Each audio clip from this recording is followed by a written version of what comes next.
Кыргызстандын туңгуч президенти Аскар Акаевдин уулу Айдар Акаев 5 февралда түштөн кийин Москвада көз жумду. Айрым маалыматтарга ылайык анын жүрөгү токтоп калган. Акыркы сапарга узатуу зыйнаты 8 февралда өтөөрү кабарланды. Айрым булактар маркумдун сөөгү Москвада коюлушу мүмкүндүгүн жазып чыгышты. Айдар Акаев 44 жашта болчу. Артында 2 уул, 1 кызы калды. 2005 жылы Жогорку Кеңештин депутаты болгон. Ошол жылы бийлик алмашканда үй бүлөсү менен кошо Кыргызстандан чыгып кеткен. 2001 жылдары финансы министринин кеңешчиси. Алгач кумтөрдү иштетүүгө алган канадалык Камеко компаниясынын директорлор кеңешинин мүчөсү болгон. Кыргызстандын мурдагы президенти Курманбек Бакиев Аскар Акаевке уулу Айдар каза болгонуна байланыштуу көңүл айтканы маалымат булактарына жарыяланды. Айдардын дүйнөдөн мезгилсиз өткөндүгүнө байланыштуу үй бүлөсү менен жакындарына терең кайгыруу менен көңүл айтып, аза кайгысын тең бөлүшөм. Аскар Акаевич, Майрам Дүйшөновна, сабыр тилейм. Айдардын жаткан жери жайлуу, топурагы торко болсун. Жараткан жар болуп, жанын жаннатта кылсын. Терең кайгыруу менен Бакиев Курманбек Салиевич. Бул ортодо Аскар Акаевдин улуу агасы Чилтен Акаевдин уулу Кубан Акаев да 5 февралда каза болуп, кеминде жерге берилгени маалым болду. Буга чейин Аскар Акаевдин 2 агасы каза болгондо да Кыргызстанга келип, топурак сала алган эмес болчу. Башкы прокуратура эгер Аскар Акаев Кыргызстанга келсе, суракка алынарын эскерткен. Акыркы жагдайлардан улам Аскар Акаевдин Кыргызстанга келишин туура көргөндөр да, ага караманча каршы болгондор да бар. Илгертен Манастын доору андан бери карай каралуу үйгө, азалуу үйгө сөөгөчтү душмандагы бир мындай тие алган эмес, кириштик кыла алган эмес. Мурунку сөөгөч душмандык үчүн өч алган эмес да.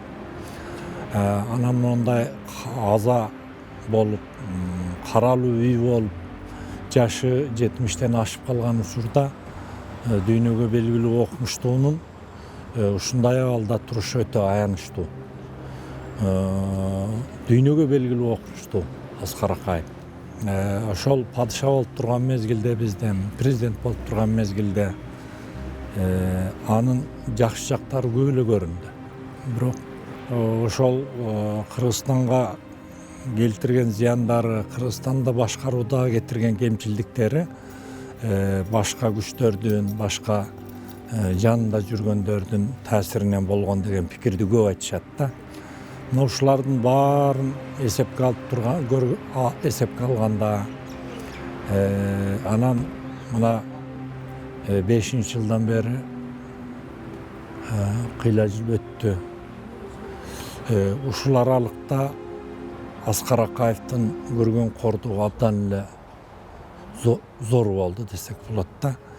Эл жерине келе албай, жакын туугандарына топурак сала албай калыштын өзү бул чоң кордук, чоң жаза, анан сабак. Багы кетирген кемчиликтерин мойнуна алып, кечирим сурап, экономикалык жактан келтирген зыяндарын төлөп берсе, келтирип, дагы бул жерде жазасын өтөөгө даярмын деп ушундай келсе эл кечиримдүү. Балким кечирим сураса жалпы эл кечириши мүмкүн. Мен мисалы үчүн кечирет элем ошентип келсе, кетирген кемчиликтерин мойнуна алып, колунан келген жардамын берип төлөп, мына эми мен келдим, менин жазамды бергиле деп турса мен кечирмекмин.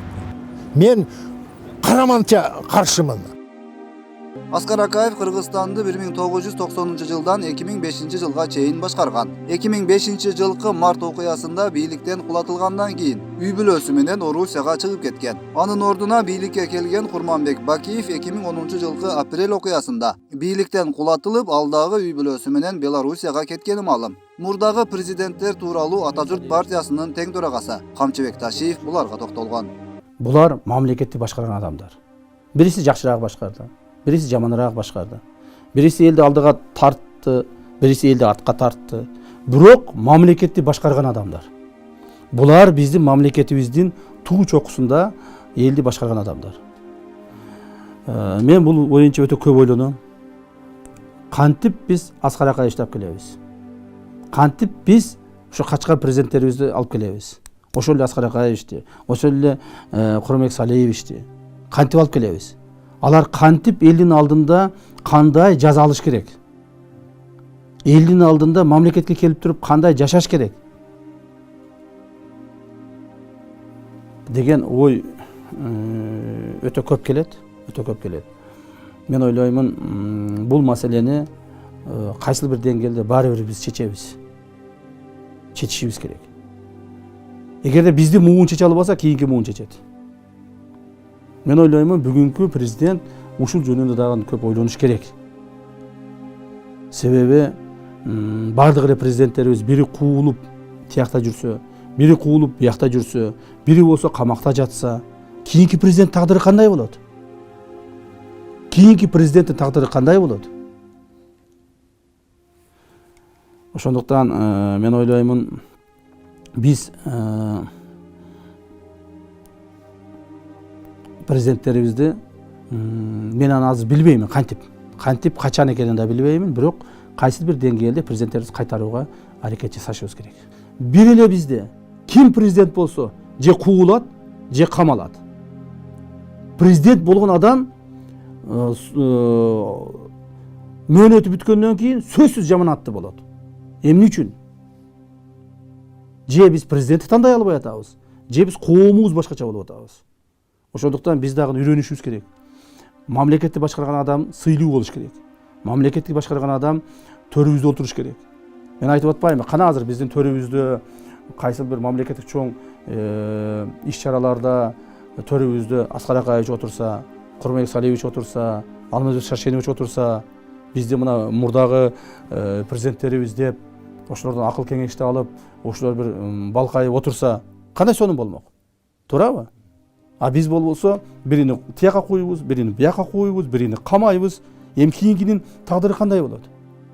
Ошондуктан биз чечкиндүү аракеттерге барышыбыз керек. Былтыр августта башкы прокуратура Акаевдин жубайы Майрам Акаева жетектеген Мээрим фондуна уулу Айдарга жана күйөө баласы Адил Тойгонбаевке карата мамлекетке миллиондогон зыян келтирүү фактылары боюнча бир нече кылмыш иши козголгонун кабарлаган. Өткүрбек Рахманов, Акниет Кеңешев, Регион.